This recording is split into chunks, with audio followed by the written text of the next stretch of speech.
everyone, welcome to IFS. I hope you all are doing well students and we are with a new talk with a new student.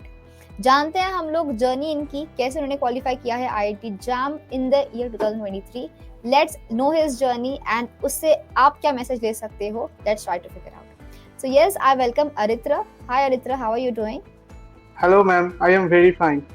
Okay, great. कुछ बताइए अपने बारे में, कहाँ से हो आप, कहाँ से ग्रेजुएशन किया आपने? मैं हावड़ा वेस्ट बंगाल से हूँ. मैंने अपना BSc honours in biotechnology under Vidyasagar university under Panskura Banamali college में मैंने किया है. मैंने आईआईटी जैम बायोटेक्नोलॉजी को all India rank 133 I have achieved and my score is 53. Okay great, बहुत अच्छा रैंक आया है आपका, बहुत अच्छा रिजल्ट है आपका. First of all a big congratulations. बताइए आपके क्या प्लान्स है, इतने अच्छे रैंक के साथ में आपको कहाँ जाना है, कहाँ से मास्टर्स करोगे? मेरा टारगेट है रिसर्च फील्ड में जाने का, इसलिए मेरा फर्स्ट टारगेट होगा IISc Bangalore for integrated PhD. Then अगर नहीं मिलेगा तो फिर मैं आइजर्स में अप्लाई करूंगा क्योंकि मेरा रिसर्च में इंटरेस्ट है. और मैं फर्दर मेरा फेवरेट सब्जेक्ट बायोटेक्नोलॉजी है, मैं उसी को लेकर रिसर्च करना चाहता हूँ फ्यूचर में. ग्रेट. तो आई थिंक आप इतने डिटरमाइंड हो टू स्टडी बायोटेक्नोलॉजी. रिसर्च की आपने इतनी बात की तो आपने कुछ सोचा कि भाई मुझे किस में रिसर्च करना है, क्या इशू है जो मुझे सॉल्व करना है? मैंने जो देखा है कि प्लास्टिक से अभी नेचर में बहुत ही ये हार्मफुल है. मैं इसको बायोरेमिडिएशन को लेकर मैं प्लास्टिक डिग्रेडिंग अगर कुछ रिसर्च करके कुछ निकाल सकता हूँ, ये मेरा फ्यूचर प्लान है. बिल्कुल बहुत मेजर इशू है प्लास्टिक्स का. इतना गवर्नमेंट ने बैन किया है प्लास्टिक, स्टिल हम अभी भी प्लास्टिक यूज कर रहे हैं. अभी भी चले जाओ मार्केट प्लेस में तुमको प्लास्टिक्स काफी आसानी से मिल जाता है जो काफी डिग्रेड भी नहीं होता है. कुछ डिग्रेडेबल भी है नो डाउट, बट काफी सारा प्लास्टिक ऐसे है जो बहुत वेस्ट हो रहा है. कितने साल लग जाते हैं, डिग्रेड नहीं होता है, but that's a good thing, बहुत अच्छी बात है. आपको कहाँ से मिला ये इंस्पिरेशन? मैंने जब मैं सेकेंड ईयर में था मैंने कुछ रिसर्च पेपर पढ़ना स्टार्ट किया था, तभी मैंने देखा कि एक मेजर इशू है. तो उसी को लेकर मैं पढ़ा तो फिर मुझे पता चला कि ये एक मेजर कंसर्न है, इसका सॉल्यूशन एक निकलना चाहिए, नहीं तो नेचर में काफी दिक्कत होगा, जिसके चलते मैंने ये प्लान किया. बहुत अच्छा टॉपिक है आपका जो बहुत हेल्प करेगा, ना कि सिर्फ हमारी कंट्री को पर ऑल ओवर द वर्ल्ड. ये इशू है, ये वर्ल्ड ऐसा इशू है जो हर जगह पे हर कंट्री में है. सो आई होप आप एक बहुत अच्छा कोई मेथड डेफिनेटली इन्वेंट करो जिससे हमारी पूरी कंट्री को बहुत प्राउड होगा इस चीज के लिए एंड हमारे एनवायरमेंट को बहुत बेनिफिट मिलेगा. ये बहुत बड़ी बात है. सो बताइए अपनी तैयारी के बारे में, प्रिपरेशन के बारे में कुछ चीजें. शुरुआत करते हैं कि पहले बात मुझे ये बताइए कि बहुत बच्चों को डर लगता है फिजिक्स केमिस्ट्री और मैथ्स पढ़ने में, तो आपके इस बारे में क्या विचार है, क्या करना चाहिए उन सब्जेक्ट्स का? एक्चुअली फिजिक्स केमिस्ट्री मैथ जो आईआईटी जैम बायोटेक्नोलॉजी में आता है उनका लेवल उतना हाई नहीं रहता है. अगर हम स्टार्टिंग से अगर इसको प्रिपरेशन करना स्टार्ट करें तो फिर हम एग्जाम में डेफिनेटली इसको कर सकते हैं. इसमें कोई घबराने की ऐसा कोई बात नहीं है. एग्जाम में क्वेश्चन बहुत ही बेसिक सा आता है, तो फिर उसको पढ़ने से ही हो जाएगा. ओके, सो ये स्टूडेंट्स बहुत अच्छी बात बताई अरित्रा ने, और आप ये उनके एक्सपीरियंस से सीख सकते हो कि डरने की बात नहीं है. फिजिक्स मैथ्स 10+2 लेवल का पूछते हैं, क्या ही पूछ लेंगे, ज्यादा नहीं पूछते हैं. क्वेश्चन मेरे ख्याल से अरित्रा बहुत सारे नहीं आते होंगे उन टॉपिक से. नहीं, बहुत ही कम आते हैं और जो आते हैं बहुत ही बेसिक. बिल्कुल, तो प्लीज स्टूडेंट ध्यान रखो, कुछ छोड़ना नहीं है. हम हमेशा बोलते हैं कि उसके बिना आप क्वालिफाई कर लेके, बट रैंक आनी आपकी उन्हीं मार्क्स से आप लेके आओगे. अगर आप उसको भी पढ़ रहे हो तो ही आप एक ट्रू रैंकर हो, एंड वो बिल्कुल अच्छी से करना ताकि आप मार्क्स लेके आ जाओ. बहुत नहीं पढ़ना होता है, कुछ ही टॉपिक्स होते हैं, कुछ न्यूमेरिकल्स होते हैं, कुछ फॉर्मूलाज होते हैं, उसको अच्छे से कर लोगे तो डेफिनेटली आप लोग सॉल्व कर लोगे. And what about biology part, उसमें से आपने पूरा प्रिपेयर किया था या कुछ स्किप किया था वहां से? मैंने बायोलॉजी पूरा ही किया था, मैंने कुछ टॉपिक स्किप नहीं किया. बायोलॉजी का पूरा ही करके मैंने एग्जाम में मैंने गया था. ओके ग्रेट, बहुत अच्छी बात है. कुछ बच्चे स्किप करने की सोचते हैं, तो मेरे हिसाब से कि आपको कट ऑफ पता है कितना कट ऑफ जाता है, तो आप कुछ टॉपिक सोच सकते हो, but I will not recommend कि छोड़ देना चाहिए कोई चीज. आप सब चीज को समझ लो. मे बी आप उतने अच्छे से ना पढ़ो कोई चीज को, बट समझना बहुत जरूरी है, बिकॉज हर टॉपिक लिंक्ड है. आप एक बॉन्ड को बायोकेमिस्ट्री से लेके तो मोल बायो से लेके तो एवोल्यूशन तक भी उसको हम लोग कनेक्ट कर सकते हैं. आपकी इतनी तैयारी अच्छी होनी चाहिए. सो टेल मी कि आप जब कॉलेज की पढ़ाई करते थे, क्या आपको कॉलेज का सिलेबस और ये सिलेबस कुछ सिमिलर लगता था या फिर बहुत अलग सिलेबस है? कॉलेज का सिलेबस और एंट्रेंस एग्जाम का सिलेबस कुछ हद तक सेम है, बट पूरा सेम नहीं रहता था. अलग से एंट्रेंस का अलग से प्रिपरेशन करना पड़ता था क्योंकि कॉलेज में वो सब कवर नहीं होता था. इसलिए एक टाइम मैंने मेंटेन किया था, जो कॉलेज का पढ़ाई एक टाइम करूंगा और एंट्रेंस एग्जाम का पढ़ाई और एक टाइम में करूंगा. ऐसा मैंने एक टाइम मेंटेन किया था। तो आपका स्केड्यूल क्या हुआ करता था कॉलेज के टाइम पे, आप कैसे मैनेज करते थे सारी चीजें? मेरा एक ऐसा शेड्यूल था कि मैं कॉलेज का जो पढ़ाई है एक टाइम करूंगा, और एंट्रेंस एग्जाम का जो पढ़ाई है, जो जरूरत है उसको दूसरा टाइम में करूंगा, और मैंने दोनों को ही मैनेज करके मैंने किया। बहुत बढ़िया। एंड मुझे बताओ कि आप जो भी एंट्रेंस की पढ़ाई करते थे तो सेल्फ प्रिपरेशन आपने कितना किया है इसके लिए? मैंने ज्यादातर सेल्फ प्रिपरेशन भी किया है, और मैंने आईएफएस का जो लेक्चर है उसको भी अटेंड किया है, क्योंकि जितना भी लेक्चर हम अटेंड करते हैं अगर सेल्फ स्टडी नहीं करेंगे तो फिर एग्जाम में दिक्कत होगा। इसलिए मैंने एक टाइम सेल्फ स्टडी भी किया और उसके साथ मैंने लेक्चर भी अटेंड किया, नहीं तो कॉन्सेप्ट क्लियर नहीं होगा, इसीलिए मैंने ऐसे किया। बिल्कुल बिल्कुल। तो आप कॉन्सेप्ट क्लियर कर लो लेक्चर सुनने के बाद में, बट जब तक आप खुद से पढ़ाई नहीं करोगे तब तक आप रिजल्ट नहीं लेके आ पाओगे। पढ़ाना बहुत अच्छी बात है, आप किसी से सीख लेते हो, बट जब तक आप खुद से उस पर एफर्ट्स नहीं मारोगे तब तक जो है वो दिक्कत हो सकती है।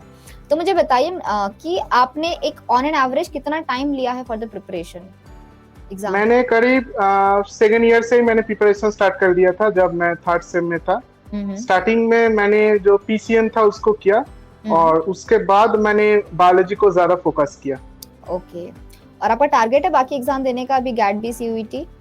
हाँ, मेरा दोनों ही टारगेट है। Okay great, all the very best for that. Definitely मुझे पूरा विश्वास है कि आप वहाँ पे भी बहुत अच्छे रैंक लाने वाले हो, बिकॉज जब आपका ये कैसे रिजल्ट आता है ना, कॉन्फिडेंस बूस्ट अप होता है। अरे मैंने ये कर लिया तो ये तो एग्जाम तो उससे भी इजी है। गैट भी तो काफी हद तक इजी नहीं बोलेंगे मैं, बट यस आईआईटी एग्जाम के कंपैरिजन में गैट भी का काफी डुएबल होता है सब्जेक्ट हमारा। दैट मैंने एक ऑब्जर्व किया है, बहुत अच्छी बात है ये चीज। तो बताइए कुछ आपकी प्रैक्टिस के बारे में, क्योंकि थियोरी पार्ट आप कॉलेज के लिए पढ़ते हो, यहाँ पे भी पढ़ते हो, बट क्वेश्चन पूछने का जो तरीका होता है वो एग्जाम में काफी अलग होता है। तो how to deal with the questions, आपने कैसे डील किया था? मैंने एक टॉपिक मैंने पढ़ा, उसके बाद मैंने उसका जितना भी प्रीवियस ईयर डिफरेंट एग्जाम में आया है उसको सॉल्व किया। और जो क्वेश्चन मेरा गलत होता था मैं कॉपी में लिख लेता था, उसको मैं रिवाइज करता था। ऐसे ऐसे मैंने कॉन्सेप्ट, मेरे हर एक कॉन्सेप्ट को मैंने ऐसे क्लियर किया। अगर हम ज्यादा प्रैक्टिस नहीं करेंगे तो फिर हमारा किधर गलत होगा वो हमें पता नहीं चलेगा। इसलिए मैंने ज्यादा प्रैक्टिस भी किया, और जो गलत होता था मैं एक कॉपी में लिखता था, तो फिर मुझे पता चलता है कि ये टॉपिक मेरा वीक है, और मैं उसको बार बार रिवाइज करके उसको ठीक कर लेता था। यही स्ट्रेटजी था मेरा। बिल्कुल बिल्कुल।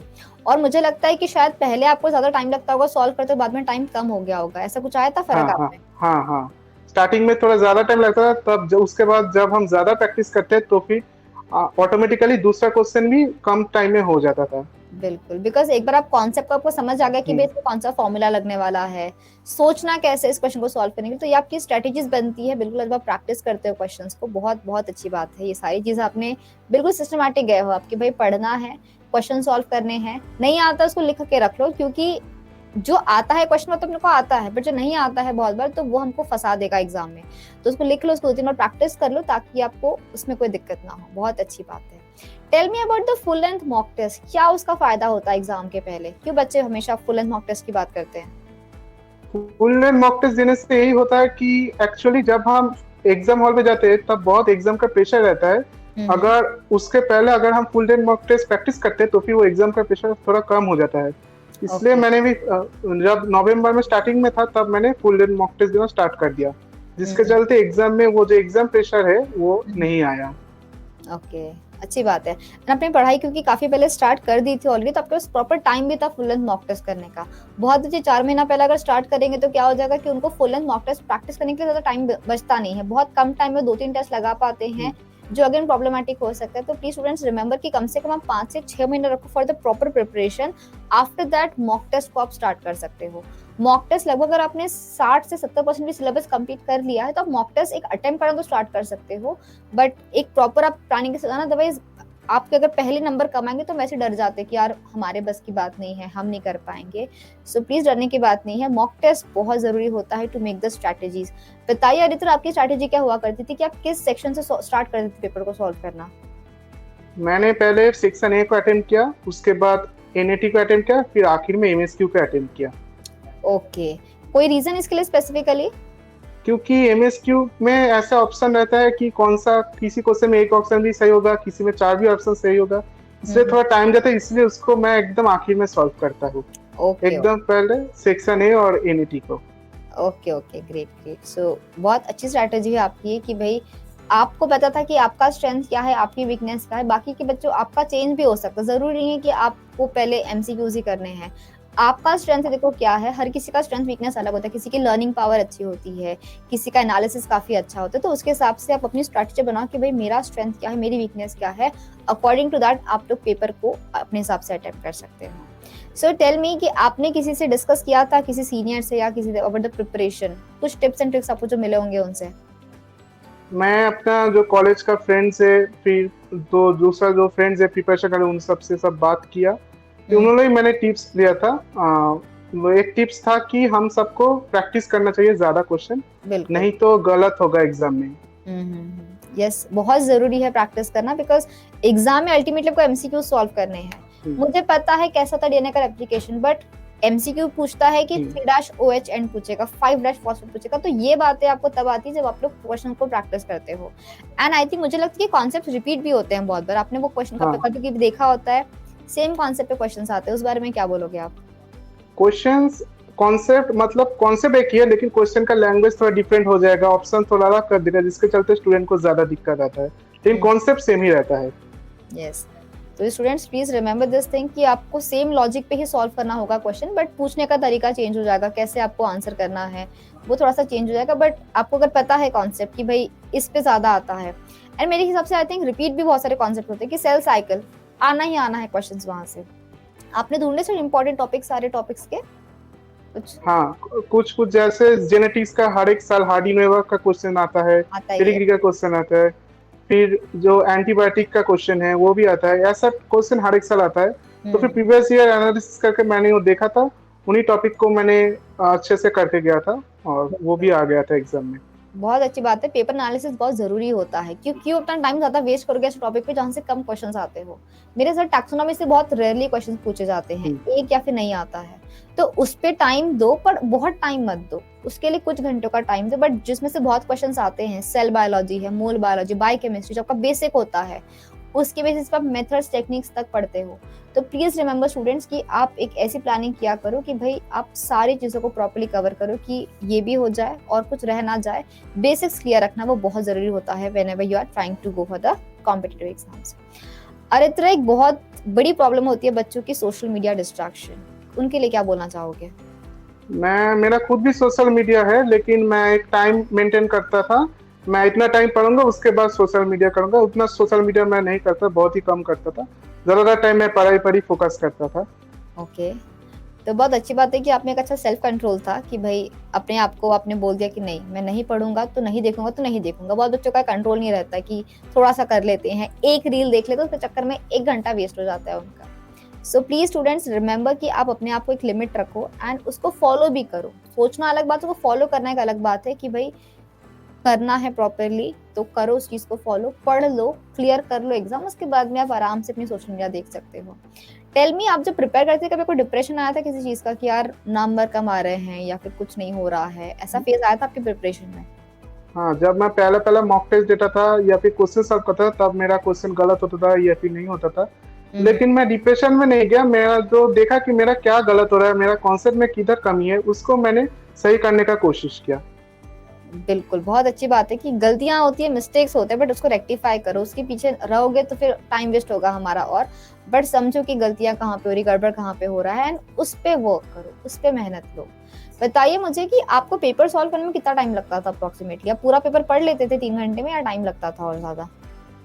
मेरा एक्चुअली पेपर स्टार्टिंग में मेरा जो पार्ट ए था और पार्ट सी था वो हो जाता, लेकिन MS2 में ही ज्यादा टाइम जाता था। इसलिए मैं करता था कि मेरा टारगेट रहता था कि 3 घंटे का पेपर है, मैं 2.5 आवर में मेरा पेपर पूरा कंप्लीट करूंगा, फिर जो हाफ जो 30 मिनट होगा उसको मेरा जो रिवीजन करूंगा, या फिर जो क्वेश्चन नहीं होगा उसको मैं दोबारा से एक बार चेक करूंगा। ऐसा ही मेरा टारगेट था।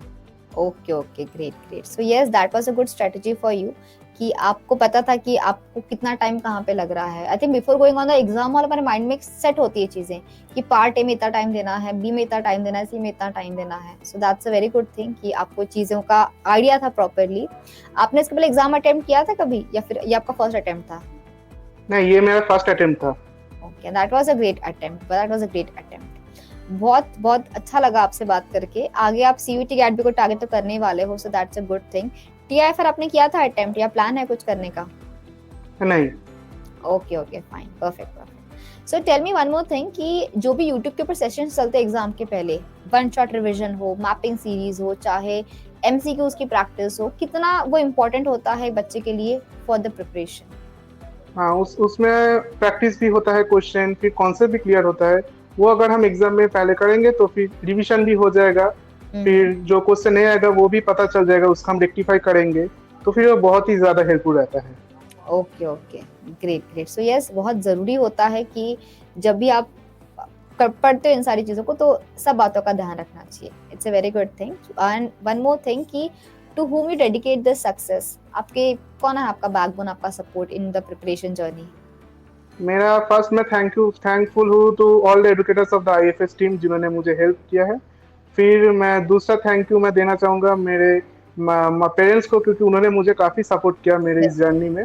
और फिर मेरे कॉलेज का जितना भी टीचर्स है उनको भी मैं थैंक यू देना चाहता हूँ, क्योंकि उन्होंने भी मुझे काफ़ी हेल्प किया है इस प्रिपरेशन के दौरान। बिल्कुल बिल्कुल, that's great that's great. Any last message for your friends, your juniors जो अभी देने वाले हैं एग्जाम, उनके लिए आप क्या बोलना चाहोगे? क्या तैयारी रखनी चाहिए उन्होंने? मैं यही बोलना चाहूंगा कि जो भी आईआईटी जैम बायोटेक्नोलॉजी को टारगेट कर रहा है वो फिजिक्स केमिस्ट्री मैथ को करना ही पड़ेगा, क्योंकि अगर नहीं करने से रैंक नहीं आएगा। सिर्फ बायोलॉजी करने से रैंक नहीं आएगा। फिजिक्स केमिस्ट्री मैथ करना ही पड़ेगा, नहीं तो रैंक उतना अच्छा नहीं आएगा। बिल्कुल। ओके ठीक है। सो बहुत अच्छा लगा आपसे बात करके। I hope you also had a good time. And आपने काफ़ी सारी चीज़ें बताई है, काफ़ी सारे इंसाइट्स दिए हैं जो हमारे बच्चों को बहुत हेल्प करने वाला है। बहुत बच्चे जो छोड़ रहे, तो सोच रहे होंगे कि पीसीएम ग्रुप छोड़ देंगे, please don't do this mistake. इसके बिना आपकी रैंक नहीं आएगी। रैंक चाहिए है तो पीसीएम के साथ ही आएगी, उसके बिना कुछ नहीं होने वाला है। सो दैट्स ग्रेट अरित्रा, बहुत अच्छा लगा मुझे आपसे बात करके। And for the students please remember, I think आपको काफ़ी सारी इंसाइट्स मिले हैं कि किस किस तरीके से पढ़ना है। रिमेंबर, उन्होंने स्टार्ट किया था पढ़ना काफ़ी टाइम पहले से, तो please don't do this mistake कि आखिर के 3 महीने में देख लेंगे। नहीं, पढ़ो, रिवाइज करो, क्वेश्चन सॉल्व करो, नहीं आता इस क्वेश्चन को लिख के रखो, पढ़ो 2-3 बार, ताकि आपसे सेकेंड टाइम वो सेम गलती ना हो सके। एंड गलतियां करते हो तो उसके पीछे नहीं जाना है, उसके ऊपर काम करना है और आगे बढ़ना है। मॉक टेस्ट पे नंबर कम आते हैं, कम आएंगे शुरुआत में, कोई घबराने की बात नहीं। कोई पहली बार में नहीं लाता है 70 मार्क्स, शुरुआत में कम आएंगे, बट अगर आपने मेहनत कंटिन्यू रखा, उसमें डेडिकेशन आपका रहा, तो डेफिनेटली आप आगे, आपको ऐसी कोई तकलीफ नहीं होगी, आप बहुत अच्छे मार्क्स लेके आओगे। एंड फाइनल तो एग्जाम है आपका, तब तक आपकी तैयारी उतनी अच्छी से हो जाएगी। So I hope you all enjoyed this session. Till then everyone, take care, bye bye, have a great day and happy learning.